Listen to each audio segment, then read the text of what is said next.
السلام علیکم ویورز۔ تاریخ اسلام اور نبی پاک صلی اللہ علیہ وآلہ وسلم کی حیات طیبہ اور آپ کی رسالت سے متعلق حالات و واقعات آپ کے سامنے پیش کیے جا رہے ہیں۔ آج کی ویڈیو میں اور اس سے آگے آنے والی ویڈیو میں ہم پہلی ہجری سے لے کے سن 11 ہجری یعنی رسول پاک کی وفات تک کے حالات و واقعات مختصراً پیش کریں گے۔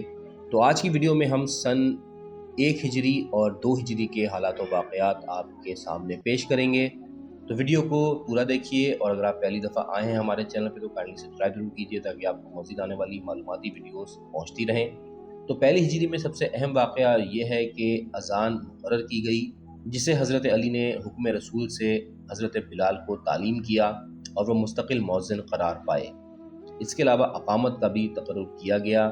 ہجرت کے 5 یا 8 ماہ کے بعد مہاجرین مکہ کی دل بستگی کے لیے حضور اکرم نے 50 مہاجر و انصار میں باہمی مواقع یعنی بھائی چارہ قائم کیا، جس طرح ایک بار مکے میں کر چکے تھے۔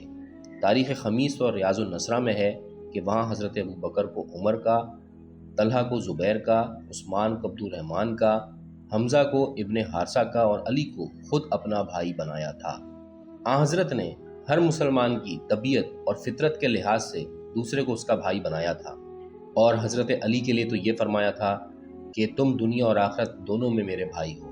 اس کے بعد سن 2 ہجری آیا، جس کا سب سے اہم واقعہ ہے کہ 15 رجب 2 ہجری کو جناب سیدہ یعنی بی بی فاطمہ زہرا کا عقد حضرت علی علیہ السلام سے ہوا اور 19 ذی الحجہ کو آپ کی رخصتی ہوئی۔ سیرت النبی میں ہے کہ جب حضرت سیدہ کی شادی کی بات چلی تو سب سے پہلے حضرت ابوبکر اور پھر حضرت عمر نے پیغام بھیجا۔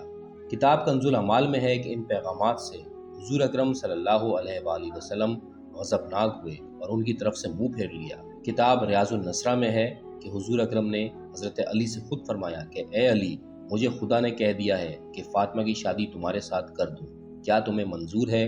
حضرت علی نے عرض کی بے شک۔ الغرض عقد ہوا اور شہنشاہ کائنات نے سیدہ عالیان کو ایک بان کی چارپائی، ایک چمڑے کا گدا، ایک مشک، 2 چکیاں، 2 مٹی کے گھڑے وغیرہ دے کر رخصت کیا۔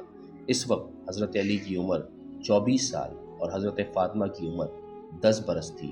ماہ شعبان 2 ہجری میں بیت المقدس کی طرف سے قبلے کا رخ کعبے کی طرف موڑ دیا گیا۔ قبلہ چونکہ عالم نماز میں بدلا گیا، اس لیے حضور کا ساتھ حضرت علی کے علاوہ اور کسی نے نہیں دیا، کیونکہ وہ حضرت کے ہر فعل اور قول کو حکم خدا سمجھتے تھے۔ اسی لیے آپ مقام فخر میں فرمایا کرتے تھے، میں ہی وہ ہوں جس نے ایک نماز بیک وقت 2 قبلوں کی طرف پڑھی۔